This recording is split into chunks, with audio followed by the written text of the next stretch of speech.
For you, a trio of Bronxites hitting the ring at Yonkers Raceway. Major League Baseball, Roger Clemens goes for win number 300. Yankees hosting the Red Sox at the stadium. Of all that and a whole lot more, so be sure to tune in. I'm Ed Benjamin, News of the Bronx. That's all coming up later in sports. Thank you, Ed. And a programming note, we'll be bringing you today's Stickball Classic game, and it's entirely tonight at 9 p.m. Thanks for joining us for this half hour of News 12 The Bronx. We're your first source for what's happening in the Bronx, because we're as local news gets.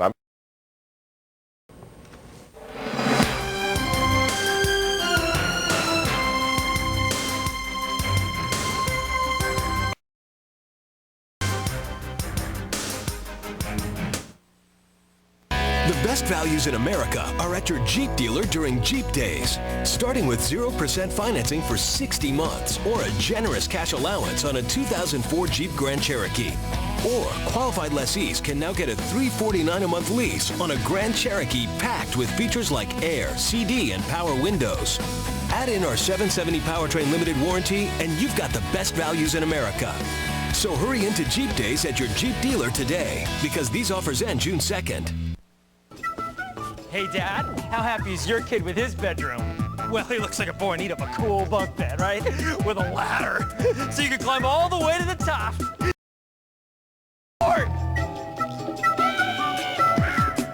Looking for the best selection and everyday low prices? Come to Big's Bedrooms now. Celebrate this holiday and pay no interest till 2006. Buy the best, only at Big's Bedrooms now. Hey, get off my bed! Ow.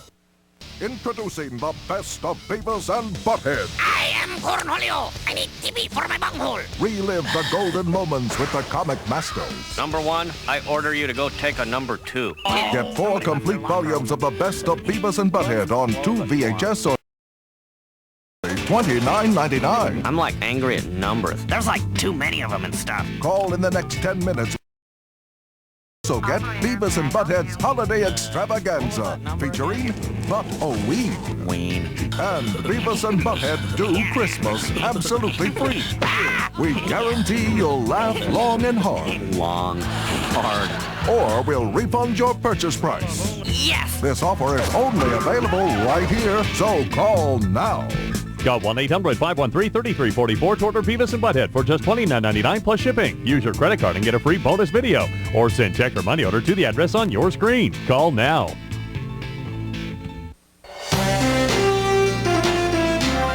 This is a News 12 The Bronx special report. And hello everyone, and welcome to Stickball Boulevard in the Bronx for the 19th annual New York Emperor's Memorial Stickball Classic. I'm Ed Benjamin, joined of course by Joe Gluss. We are glad to be here to bring you coverage, start to finish, of the 19th annual New York Emperor's Memorial Stickball Classic Championship game. It's a New York City game. If you grew up in New York, just grab your mother's broomstick, get a ball, and go out and play. Oh, Ed, this is the hardest thing to do in sports. I really believe it, to try to hit this thing. And you talk about a juice ball, everybody. Watch what happens with this ball. This thing is really juiced. Now, this tournament began over the weekend. They've been 15 teams from all over the country. This is truly a national tournament. They had teams from Florida, from Puerto Rico, from Florida, City, the Bronx, Manhattan, Brooklyn. 15 teams. 6 teams made it to the quarterfinals earlier today, and now they're down to 2. But Ed, this is the real essence of sports. When you talk about a street game, everybody says basketball. This is it. To hit that ball with this broom handle, you've taken baseball and really be able to reduce it to the level where everybody can play it on a hard surface right here in the street. This is what it's all about. And really, everybody, the teams from Puerto Rico, the teams from San Diego, they all come back home because they're Bronxites, and that's where they come from. And they're back here playing because of the love of the game for a very special man on a very special day. Yeah, we'll get more into Stephen Marcato and what his memory means to the New York Emperor's Stickball League and to the entire tournament later on in the show. 15 teams, as we mentioned, they're down to 2. It's the defending champions, the Emperors, in one corner and the Gold in the other corner. It's an all-Bronx matchup, but I don't think you'd want it any other way. 2 great teams. The Emperors, this is really their tournament. They're hosting it, so you'd think they'd want to win this one, wouldn't you? You would think. They are the defending champions, and they actually didn't make it to they weren't the top seed after yesterday's round robin. Weren't. So they were looking to make it back-to-back championships, and of course in the memory of Stephen Mercado. Stephen Mercado, I mean, on a special day, Memorial Day, we remember all our fallen heroes. Remember one of the Bronx's own, a New York City firefighter, killed on September 11th, playing the game that he loved. He really loved this game. He wanted to pass it away. Someday he wanted this in the Olympics, and that's why we're all here, and that's why all these people are here. All right, I think we're about set to go for this championship game between the Gold and the Emperors. Their teams are ready. Gold is out in the streets getting ready to play defense. Emperors are ready to come up and bat, so it's ready to get going for this game. Let's go. I know I'm ready for that first pitch, Ed. All right. First up for the Emperors is Eddie Rodriguez. And if you don't know anything about stickball, lots will tell you about how to play the game of stickball. There's no pitcher in this game. The batter himself is the pitcher. He gets to bounce the ball for himself. Joe, why don't you tell us exactly how it's Well, done? really, you're going to see right now coming up here, you're going to see him bounce the ball. He's going to have at least 2 bounces if he can. If he can hit it on the first one, that's fine. But he can't cross the line. Now, if he crosses the line, he'll be called out. So right now he wants to set it up, make sure the first batter for the Emperors team, make sure he has a nice swing right here coming up here. Watch this motion, and whoa, there's a swing and a miss and a breeze. You feel that one on a very cold day, Ed? Absolutely, and you only get one swing in this game. One swing, you're out. You miss it, you're done for. 1 out now for the Emperors. No full count in this game, Ed. Nope. John Ayala, named Booby, is now at the plate. Booby wearing a Met hat. I bet the Mets could use him. Also being in the Bronx, being Yankee territory, I don't know about wearing that Yankee. Yeah. All right, watch the motion right now. Now, every batter's going to pause for a second till he gets the perfect hop, and he's got it. And that is line, but it's caught for the out. What a great play by the defense of the Gold. That's one thing the Gold has been doing outstanding in this entire tournament, Ed. Their defense, especially in the outfield. You saw the way that ball curved. You know, trying. This is worse than Wrigley Field on its worst day to be able to catch one of these. And apparently he dropped the ball because it has now been ruled a double, so John Ayala is on second. The ball is very small. This wind is everything's like a knuckleball coming off those bats. Knuckleball, and it's in the street. You got to watch out for those cars as well, Ed. That will bring up batting third for the Emperors, Wayne Lippold. He's nicknamed Wayne's World.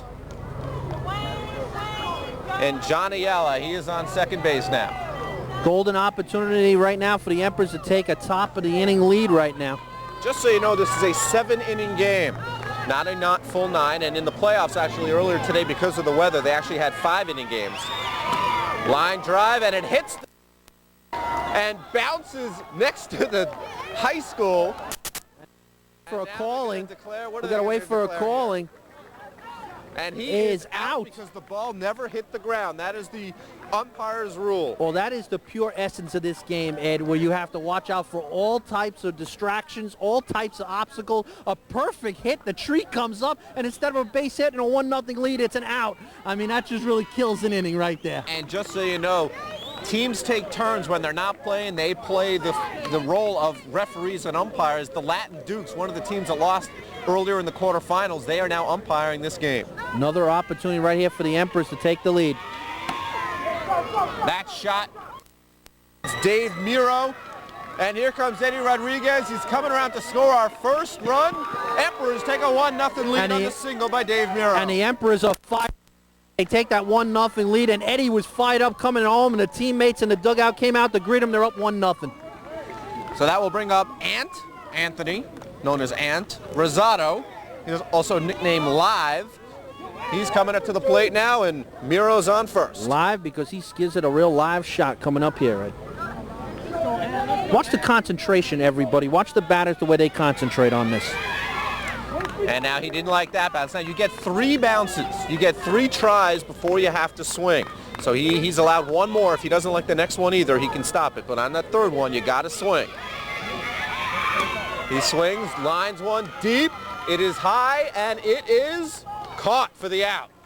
See, that's the thing. You have those, because of the thinness of the street, you get players way deep. And that's going to do it for the end of 1. 1 run for the Emperors. Gold coming up. That was a nice play by Abby Santiago there to make that catch for the Gold team. That really was a nice play. Now they're going to, and Gold's going to come up now. Emperors now will set up on defense. As they The thing about this, Ed, is when I used to play this game is, 2 sewers would be a double if you hit it over 2 sewers. a home run. We don't really have any sewers out here today, so this game with doubles and home run conditions. I mean, this is just the pure essence of Bronx sports right here today. Things that they have to do to be able to put up with this. And leading off for the gold team is their center fielder, right, Ed? Robbie Berrios. Robbie Berrios, number 23. Actually, it looks like they've changed their lineup a bit because now it's Eddie Bantanis. Eddie Bantanis is now actually at the plate first, number 23. He's a lefty, first lefty we've seen. Emperors are ready. And the pitch, and he didn't like that one. Now the one. So at some point we have to talk about these are no longer broom handles that they use. Any kind of wood is used to put these bats together, and it really could be anything. Anything, but they also now, you know, there's an industry of this. You can go out and buy yourself a stickball bat. I couldn't do that. I made my own. And that was the second time now. So Bantanis now has to hit this, no matter where the ball bounces. He's got to hit it, or he's out. Taking his time. It's almost like a tennis player bouncing that tennis ball. He's got to swing now. And he lines one, gets under it a bit. It's going to hang up there. Should be an easy play. And the catch is made for the first out of the game. You know, the defense that you're seeing in this game, everybody, is outstanding. And really, you'd think this would be a run fest. We'd have a lot of runs in these games. Both semifinal games were well played. 2-1, 4-0. Low-scoring games. So, you know, right now they're down 1-0. A big hit really can decide. The defense has been great, Ed. Absolutely, and just another problem for the hitters in today's game is the wind. Anything up in the air is going to go who knows which way, and it's going to hang up there. At the plate now is Carlos Santiga, and he grounds it to third. Ball bobbled to throw to first. Got him. Nice play by the Greg Nettles right there from the team, from the Emperor's stickball team, Ed. That was actually John Ayala, one of the players, so the Emperor's wearing a number on his jersey. Making the play at third. Abby Santiago now comes to the plate for the gold. Nobody on, 2 out. Bottom of the first, 1-0 Emperors. One bounce, and he lines one, and it took a knuckleball curve, and he makes it the first in time for the single. You got to see, did you see the way the ball curved on that, Ed? Absolutely. I mean, that is just some great right there, the way the ball comes off the bat and just goes anywhere. And that's something we actually have to get into. The reason why it moves so much, they actually pump extra air into these rubber balls. When you go buy it at a store, maybe there's not a lot of air into it, but these guys actually use air and then glue to pump up these rubber balls. Coming to the plate now, taking his time, really thinking about this hit. I believe that's Richie Marrero. No, I think that's Frankie Martinez. No, excuse me, you're right, Frank Martinez. Frank and he Martinez nails one deep, and it's caught for the out, and that'll do it for gold in the bottom of the first. No runs, one hit for the gold. And one left. Second. Top of the second, Ed, they're down 1-0. And I think, if I'm not mistaken, the gold team same lineup that won their semifinal game. And I think we're going to be joined by a very special guest coming up here in a minute. Yeah, we're going to be joined by Tito Rivera, who is the president of the New York Emperors Stickball League, man who's sort of in charge of what's going on all weekend, really. He's one of 7. Why don't you first describe the whole tournament, how it gets put together, and people who run the show. Okay, we got Jennifer Lippo, who's the only woman stickball player. She's on she plays with the Bronx Emperors. She's on the board. This is put together, and you guys are here today. She's the one that makes all our contacts with the media and, you know, comes out and starts to talk to people. We have Jason Alvarez, who plays with the Bronx Knights. He happens to be umpiring in the outfield there. He's on the board as well. Richie Mojica, who's in charge of the Stickball for Kids program. And we anywhere from 3 years old all the way up to 13 years old in that program. And he's at PS 182, which is this school right here. He's at Stevenson High School. He's at the YMCA. He's at the Kids Bay Boys and Girls Club. He's in charge of that program. So we all get together, you know, back in September and start planning, start doing the invites as far as how many teams are going to come. We have teams in Puerto Rico. We have about 2 or 3 teams in Puerto Rico that come flying in for this tournament. We have some teams in Florida, about 8 teams this tournament. We have 8 of our own from our league, the New York Emperor Stickball League, and we have 1 team as far as New Jersey to come in. So, you know, we get together every year. We know that this is going to happen on Memorial Day weekend. So if we don't get in contact with them, they get in contact with us because every year it's at the same spot. Tito, let me ask you this. You talk about the kids and the kids programs, and that was all what Stephen really wanted to do. Right. Talk about that a little bit if you would. Right, yes. I mean, you know, when I first came out, my father brought me out here because he was out here playing with his friends and guys from his neighborhood back in 1985. Let me just interrupt you 1 second, Tito. We have our first girl who's up right now. Actually, that's Jennifer. She's the only lady who's in this Jennifer right now. Lippold, who's actually stickball player in stickball right now. Yeah, she's actually one of the managers of the Emperors as well. Eric, just to round it out. Ooh. Jennifer Lippold just fouled out there. Davey Hernandez is on first base. Fan interference? Foul ball is out. They're in foul territory, so, you know, she'll claim it was fan interference just so she could say she hit the ball in fair and it just she got out that way. But yeah, getting back to the kids program, yes. When I came out here, my father, you know, he brought me out here. He said, "Come on, I want you to meet the fellas." He came out here. He brought me out here, me and my 3 brothers, and you know, we started when we was 12, 13, 14 years old. And you know, Steve Mercado came in, saw us, and said, "You know what? I want to sponsor you guys." And he sponsored my team, which was back then called the Young Bloods, and we were a bunch of 13, 14-year-olds, and he wanted to keep us off the streets. So he said, "You know, I want to sponsor you guys. Come on in." So he brought us in, took us under his wing, and from there, Richie Mojica took it over, and he took it into the schools. And what we're trying to do is give something for. And as long as they see us out here doing something positive as far as having teamwork, you know, staying off the streets, doing the right thing, we hope that we're a model citizen for those. Well, Tito, thank you very much. You've done an outstanding job. It's an outstanding and keeping Stephen Mercado's name alive, and it's an outstanding job. Thank you. Thank you, Tito Rivera. Lenny Gonzalez flew out to deep center field, I guess you can call it, Joe. So we are going to the bottom of the second now. Still 1-0. Emperors did not score top of the second. Bottom of the second now. Gold coming up. And I believe, if I'm correct in the lineup, Ed, one of the greatest players in stickball history will be leading it off for the Gold team.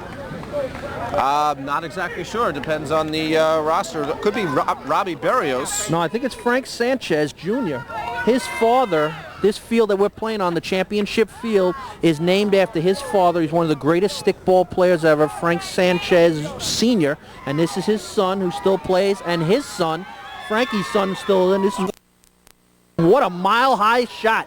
A towering pop fly, but it is going to come down in foul territory for the out. So he pops out, and that'll bring up Robbie Berrios, top of the order.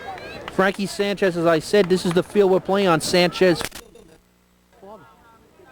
Yeah, Sanchez, that's right. The Sanchez field is on one side of Stickball Boulevard, and we have the Calderon field on the other side, just to our right. Sanchez is to our left. 2 of the greatest players who ever played this.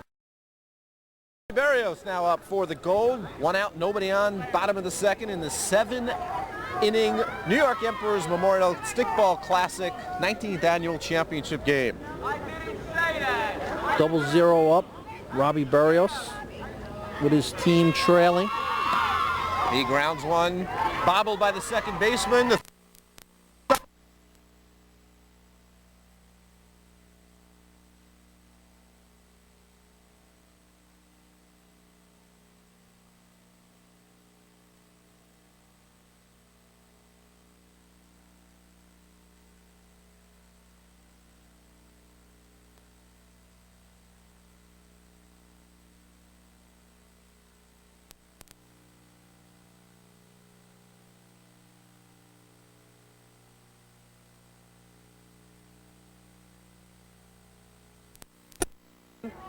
To short, to second base, catch is made, and that's a very quick inning for the Gold. No runs, no hits, no errors, as nobody they say. left. Nobody left, and we go to the top of the third. 1-0 Emperors, still in a what would normally be called a pitcher's duel, but since there are no pitchers, we'll just say it's a close scoring affair. Excellent game so far defensively by both teams. Absolutely, and Emperors will have top of the order Eddie Rodriguez hitting for the Emperors as the Gold gets set out in defense. As we're gonna, next few minutes, we're gonna bring in the wife and widow of Stephen Mercado. And let's talk about Stephen a little bit before we bring in his wife.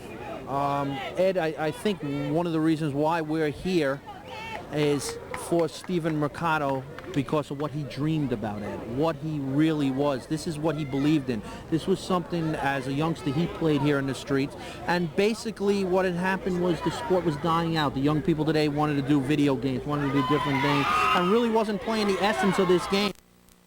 He dreamed about this someday being in the Olympics, but really to pass it on to the generation so that father as a youngster wouldn't die, and I think that's what he was really all about. He was a very special man. I had the pleasure and honor of meeting and interviewing him many times, and what happened on September 11th was a tragedy, and to remember him in this way and for this street to be renamed in his honor is just something that richly deserved, and I think that we can't ever forget about what happened about the heroes of September 11th. Absolutely. If you don't know already, Stephen Mercado was a firefighter who was one of the heroes who was killed in September 11th, and he was really the brainchild of this tournament.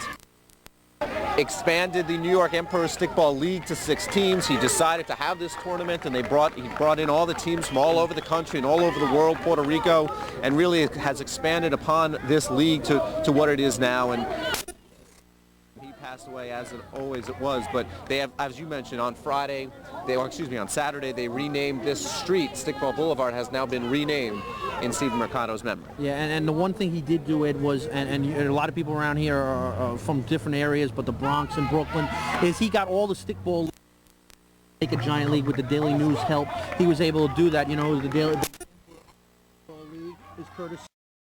And that's something that's been has tried to keep it going, because he played here in the Bronx, played stickball. Yeah, Curtis Lewa coming to the Bronx, I know, in years past. He didn't make it this year, but I know he has been in here in years past. 3 up, 3 down in the top of the third for the Emperors, so we go to the bottom of the third. Still 1-0 Emperors. Gold coming up, needs 1 run in order to tie.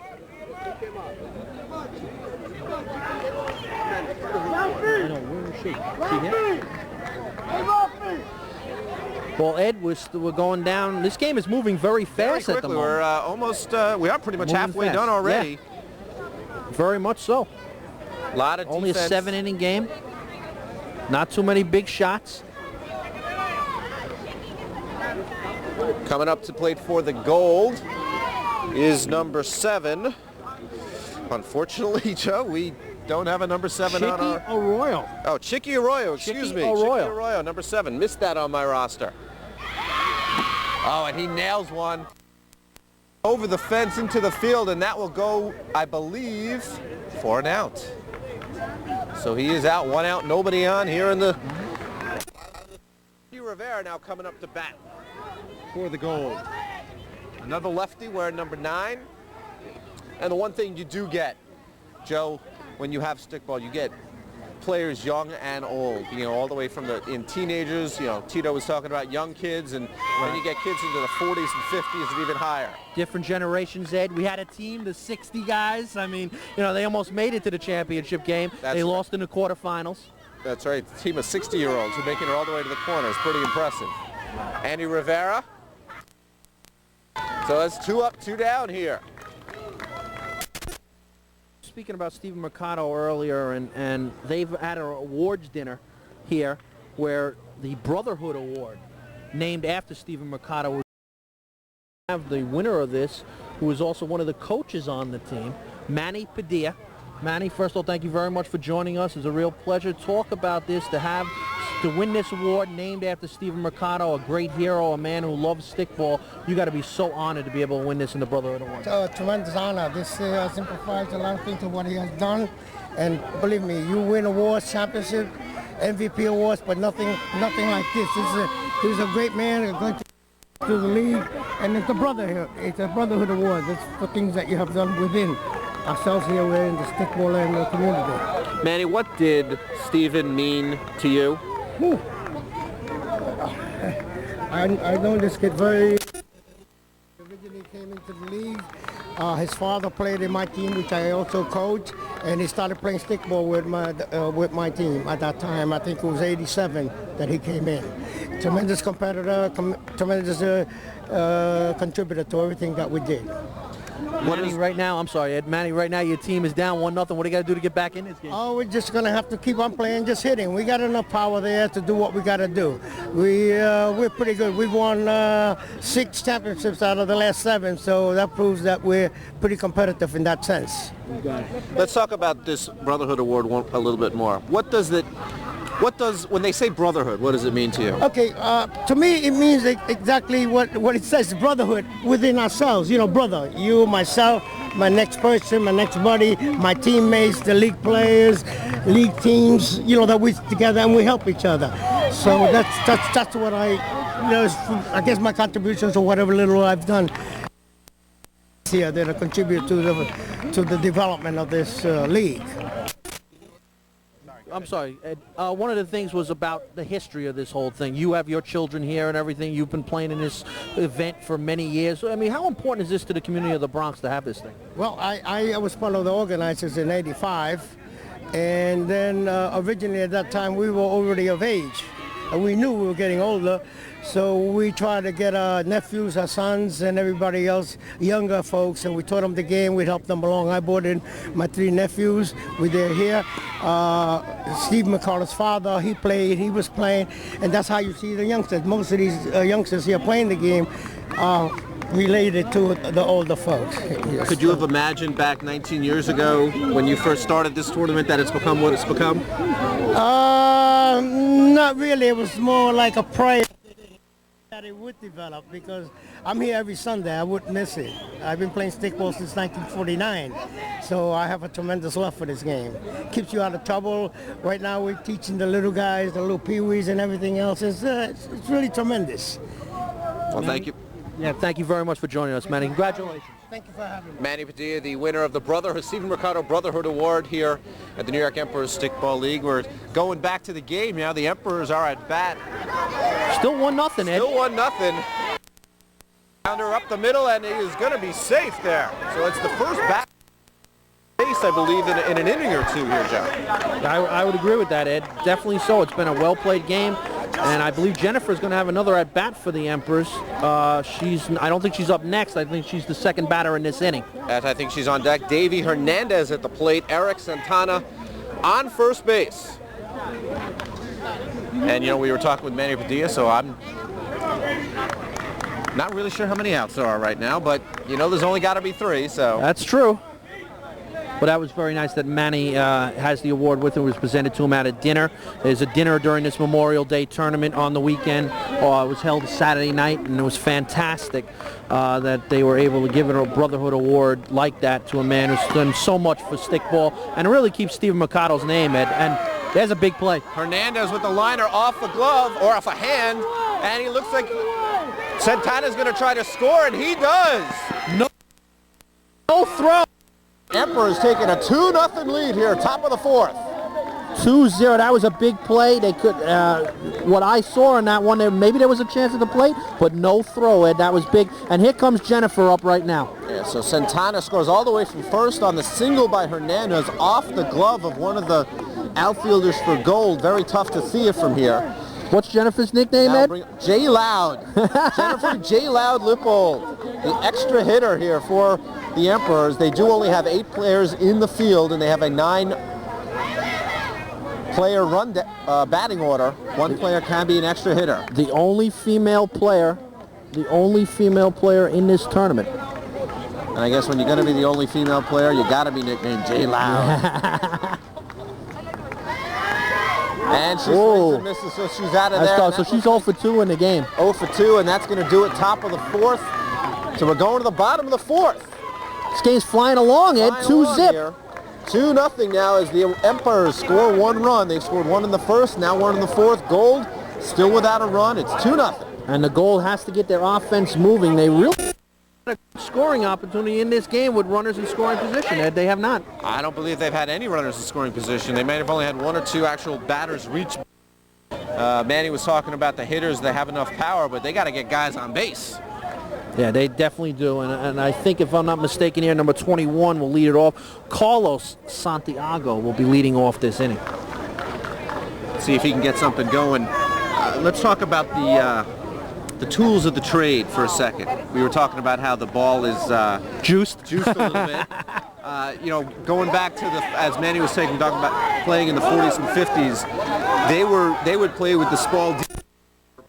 They don't play with that anymore. They actually play with a rubber ball because when they pump air into the Spaldings, they have the tendency to burst. So they now play with the sky bounce ball because they can actually pump that air, make it more hittable, and make it go a little bit more, and it won't break.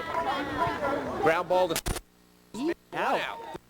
Easy out. Like Gold has not found their bat so far. Is when I